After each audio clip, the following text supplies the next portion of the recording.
Tengan ustedes muy buenas tardes, soy el doctor Gustavo Cásparas, médico especialista en psiquiatría y psicología médica. Es para mí un honor colaborar con la Fundación Diagnóstico Maipú con este tema COVID-19, el impacto de la pandemia en la salud mental en los trabajadores de la salud. Seguramente muchos de ustedes han escuchado una charla TED realizada por Bill Gates en el año 2015, en la cual planteó que la siguiente catástrofe mundial no iba a ser una guerra nuclear, sino que era muy posible que fuera una pandemia. Se anticipó a lo que está sucediendo en la actualidad. Planteó en esa charla que muy posiblemente la Organización Mundial de la Salud no iba a estar lo suficientemente alerta a esta situación, tampoco las autoridades sanitarias de los distintos países del mundo. Lamentablemente no le prestamos la atención suficiente a esta advertencia. En el año 2007, el portal médico Intramed realizó un consenso mediante el método Delphi, convocando a un panel de expertos, haciéndole esta pregunta: ¿cómo imaginan los médicos la medicina del futuro? Y en resumen, los resultados fueron estos. En la columna de la izquierda, ustedes pueden ver problemas actuales que estarán resueltos en el año 2020, es decir, el año actual. Y en la columna de la derecha, problemas nuevos médicos para el año 2020. Del lado de la columna de la izquierda, problemas resueltos, SIDA con probabilidad alta. Sabemos que no existe una cura definitiva respecto del HIV-SIDA, pero sí que se ha transformado en un problema de salud crónico controlable. Y respecto de problemas nuevos médicos para el año 2020, columna de la derecha, fíjense ustedes, nuevas enfermedades infecciosas con probabilidad alta. No le prestamos atención tampoco a esta advertencia del año 2007, publicada en el año 2008. Enfermedades ambientales con probabilidad alta, deterioro de la relación médico-paciente, también probabilidad alta, enfermedades psiquiátricas, probabilidad alta, y enfermedades relacionadas con la pobreza, también probabilidad alta. Mucho de esto es lo que estamos viviendo en la actualidad y no le prestamos atención tampoco a esta advertencia. Existe la posibilidad de que con esta pandemia, con gran dolor, aprendamos mucho desde todo punto de vista. Es lo que yo por lo menos espero, y seguramente muchos otros también. Acuerdo plenamente con esta frase de Woody Allen: me interesa el futuro porque es el sitio donde voy a pasar el resto de mi vida. Ojalá pensemos en planificar más claramente nuestro futuro y poder advertir, tomar estas advertencias que recibimos en el pasado y poder aprender de la situación actual. ¿A dónde estamos y hacia dónde vamos en la República Argentina? Si sabemos cuándo va a acontecer un evento traumático, eh, tenemos un periodo en el cual sabemos que ese suceso no va a acontecer y por lo tanto tenemos un periodo de tranquilidad. Existen modelos matemáticos, pero no tenemos una clara certeza respecto de cuándo va a ser este famoso pico, la mayor tasa de contagios en la República Argentina. Incertidumbre, ambigüedad. Si sabemos ¿cuál va a ser la magnitud del impacto de un evento traumático? Podemos saber si nuestras defensas van a ser sobrepasadas por ese evento traumático o no van a ser sobrepasadas. No sabemos a ciencia cierta cuál va a ser la magnitud del impacto de esta pandemia en la República Argentina. Incertidumbre, nuevamente, ambigüedad. Son condiciones generadoras de estrés, tanto sucesos positivos como negativos, pero existe evidencia muy clara respecto de que los efectos negativos, estresantes negativos, son los que impactan más fuertemente sobre nuestra salud, tanto física como emocional. Son sus condiciones generadoras de estrés, sucesos vitales intensos y extraordinarios, sucesos diarios estresantes de menor intensidad, situaciones de tensión crónica mantenida. Estos son claramente los que más afectan tanto la salud física como emocional. Cambios en la situación vital, la incertidumbre y la ambigüedad. Y esta pandemia del coronavirus nos expone a todas estas condiciones generadoras de estrés. El mundo respondió con una gran rapidez con múltiples ensayos clínicos respecto de vacunas y respecto de tratamientos farmacológicos para tratar el COVID-19. Pero No puedo dejar de citar esta editorial de la BMJ, en donde se plantea residuos en la investigación clínica en COVID-19, una catarata de eh, ensayos clínicos de pobre calidad que afectan una respuesta basada en la evidencia. Sin duda alguna, la importante cantidad de ensayos clínicos que se están publicando generan un importante desafío a las sociedades científicas y a todos los médicos para poder rescatar la mejor evidencia científica disponible en la actualidad. Confío plenamente en la Sociedad Argentina de Infectología, en la Sociedad Argentina de Terapia Intensiva y en el comité asesor del comité de científicos asesores del presidente de la Nación, en que están trabajando muy arduamente en poder, dentro de esta sobreabundancia de información, poder buscar la mejor evidencia científica posible. Lamentablemente existe una sobreabundancia de estudios mal diseñados, con preguntas inútiles o directamente estúpidas, ensayos clínicos de mala calidad. Faltan estudios sobre prevención y existe una sobreabundancia de preprints o de preimpresiones, es decir, ensayos que se han publicado, estudios que se han publicado y que no han pasado aún por la revisión por pares.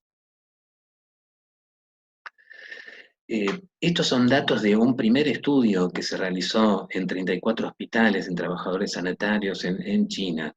Fíjense ustedes, las altas tasas de depresión, las altas tasas de ansiedad, de trastornos del sueño y de malestar emocional. ¿Somos los trabajadores de salud argentinos más resilientes que los chinos? No lo sabemos, no lo sabemos. Y fíjense ustedes cuáles fueron los factores de riesgo: sexo femenino, enfermero como profesión, Wuhan como epicentro inicial de esta pandemia, y quienes fueron más afectados fueron los trabajadores sanitarios de primera línea. Estos son datos que nos pueden ayudar a pensar en qué tenemos que trabajar en este momento en nuestro país. Comparto con ustedes los datos de una revisión sistemática que se realizó sobre 61 trabajos de investigación. Y estos fueron los datos. Nuevamente, fíjense ustedes, altas tasas de ansiedad, casi el 50%, altas tasas de depresión, altas tasas de trastornos por estrés de trastornos por estrés agudo, de síndrome de burnout, síndrome de agotamiento profesional y de trastorno por estrés postraumático. ¿Y cuáles fueron los factores de riesgo que se observaron? Quienes fundamentalmente se vieron afectados fueron profesionales jóvenes, de sexo femenino, quienes carecían del soporte social deseable, quienes trabajaban en aislamiento y quienes fueron estigmatizados por la sociedad, quienes trabajaban en un entorno de alto riesgo, personal de primera línea y como profesión enfermero, y personal con bajos niveles de capacitación, preparación y experiencia. En esta revisión sistemática, 5 estudios fueron evaluados respecto a intervenciones que podrían mitigar los efectos sobre la salud mental en trabajadores de la salud.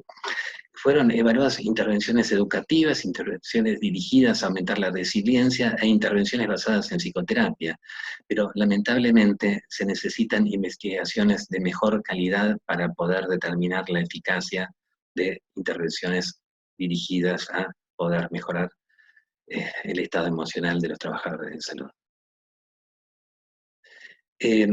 Estos son datos de un estudio que se realizó en España, en los estadios iniciales de la pandemia en España.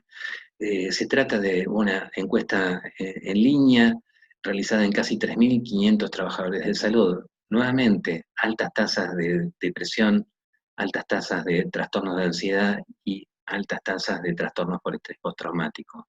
Ahora, fíjense ustedes en esto, ¿quiénes fueron los que estuvieron menos afectados? Profesionales de mayor edad, con estabilidad económica y con información adecuada. Debemos prestarle atención a esto para poder promover mayor estabilidad económica en nuestros agentes de salud y proveerlos de la información adecuada. ¿Y quiénes fueron los más afectados? por estos trastornos emocionales. Personal de sexo femenino con diagnósticos previos de salud mental, con síntomas asociados con el virus o con familiares o seres queridos cercanos afectados por el virus. Esto también nos ayuda a pensar a cuál es la población vulnerable a la cual le tenemos que prestar mayor atención. Comparto datos de la Asociación Argentina de Psiquiatras en una encuesta realizada online en más de 2.000 trabajadores de la salud. Estos son datos preliminares al 11 de mayo del año en curso.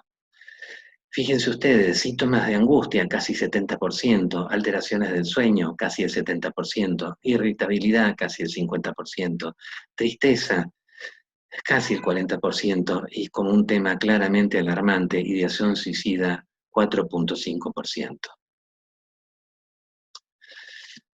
Sin duda alguna, podemos observar que existe una alta prevalencia en los equipos de salud de trastornos de ansiedad, de trastornos del estado de ánimo, de trastorno por estrés agudo y trastorno por estrés postraumático y de agotamiento laboral. Esto pone en peligro la calidad de la atención médica y la toma de decisiones. Por eso es fundamental que le prestemos atención a estos aspectos vinculados con trastornos mentales en los agentes de salud. Es fundamental que los gobiernos y las autoridades sanitarias tomen medidas urgentes para proteger la salud mental de los trabajadores sanitarios. Lamentablemente existe evidencia limitada respecto a cuáles son las intervenciones más eficaces para poder mitigar estos efectos sobre la salud mental de los trabajadores de salud. Y los factores de riesgo modificables identificados representan un objetivo muy importante para futuras intervenciones.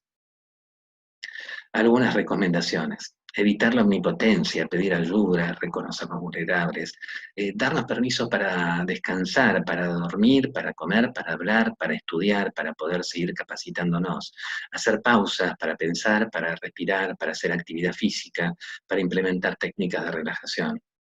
Centrarnos en el presente evitando anticipaciones catastróficas, pero también planificar el futuro, sin duda alguna. Afrontar la situación en equipo, no trabajar en aislamiento y sin duda alguna activar redes de contacto profesional y redes de soporte emocional también. Luchar contra la estigmatización. Cuidarnos todos, pero centrarnos fundamentalmente en los más vulnerables, los que he nombrado hace escasos minutos. ¿Qué buscamos? ¿Qué estamos buscando? Estamos buscando tratamientos farmacológicos eficaces y con pocos efectos adversos, ensayos clínicos de alta calidad, investigaciones en vacunas que sean eficaces y que no provoquen daño, pero también pareciera que estamos buscando culpables a través de retorcidas y paranoicas conspiraciones. La culpa la tiene China, la culpa la tiene Estados Unidos, la culpa la tiene Bill Gates, él anticipó que había una pandemia. Conspiraciones ridículas, paranoicas. Parece que estamos buscando culpables. Pero también, si existe un brote en un geriátrico, también buscamos culpables. La culpa la tiene la cocinera, la culpa la tiene el médico gerontólogo de ese geriátrico. Seguimos buscando culpables. Si aparece un brote en un sanatorio, también buscamos culpables. La culpa la tiene el médico infectólogo. Esta es una enfermedad infecciosa, entonces tenemos que culpar a los infectólogos, pero también sabemos que produce, lamentablemente, fallas multiorgánicas esta enfermedad. Entonces, si el paciente muere por una causa cardiológica, la culpa la tiene el cardiólogo. Entonces vamos a judicializar absolutamente a todos los agentes de salud trabajando en esta pandemia. Esto es lo que vamos a hacer. Miserias humanas, lamentablemente. Si sos médico, enfermero, farmacéutico y o trabajás en salud, andate. Nos vas a contagiar a todos. No me canso de repetir esta frase. En las situaciones críticas observamos lo mejor y lo peor de las personas. No debemos engañarnos. Observamos ambas cosas, miserias humanas. En la medida en que tenemos control sobre una situación, nuestro estrés disminuye. Pero en la medida en que aumenta nuestras exigencias, nuestro estrés aumenta. Si los agentes de salud nos encontramos en esta situación con bajo control de la situación, pero con bajas exigencias, los platillos de la balanza se equilibran. Si nos encontramos en esta situación con alto control de la situación y bajas exigencias, puede ser la situación óptima, pero sin duda alguna, en este momento, muchos agentes de salud se encuentran en esta situación en la República Argentina, con un alto control de la situación, pero también con altas exigencias. Ahora, lo que tenemos que evitar a toda costa es que nuestros agentes de salud se encuentren en esta situación, en este cuadrante, con bajo control de la situación y con altas exigencias. Es decir, tenemos que ocuparnos de que nuestros agentes de salud tengan los equipos de protección personal necesarios y todo el soporte necesario desde todos los puntos de vista. Resuelva el problema. Si hablamos de suicidio en la población general, la tasa de suicidio es claramente superior en los hombres respecto de las mujeres, así como los intentos fallidos en la población general es claramente superior en las mujeres respecto de los hombres. Ahora, permítanme ustedes que comparta algunos datos de este metaanálisis que realizó la doctora Scharnhammer en el año 2004 respecto de la tasa de suicidio en la población médica. Estos son datos de médicos hombres. Fíjense ustedes cuáles fueron las conclusiones de este metaanálisis. Una chance de 1.41 de suicidio en médicos hombres respecto de la población general. Es decir, un 41% mayor riesgo de suicidio en la población médica respecto de la población general. Y fíjense ustedes lo que sucedió respecto de las médicas mujeres. ¿Cuáles fueron los datos que obtuvo la doctora Scharnhammer en este metaanálisis del año 2004? Una prevalencia de chance del 2.27 en mujeres, es decir, una tasa de suicidio en médicas mujeres claramente superior a la de los hombres médicos. La doctora Scharnhammer se planteó, digamos, en las conclusiones que quizás había un sesgo de publicación en relación a esta diferencia tan importante de la tasa de suicidios en médicas mujeres respecto de médicos hombres, pero un metaanálisis publicado en el año 2019, sobre el cual no voy a entrar en detalles, abona estos datos. También demuestra que existe una tasa superior de suicidio en médicas mujeres respecto de hombres. Al año siguiente, la doctora Scharnhammer en New England se planteó una reflexión sobre este metaanálisis que había realizado y planteó que en algún tiempo quizás estos y otros datos podrán ayudarnos a los médicos a hacer lo que hacemos mejor, salvar vidas empezando por la propia. Les agradezco mucho su atención.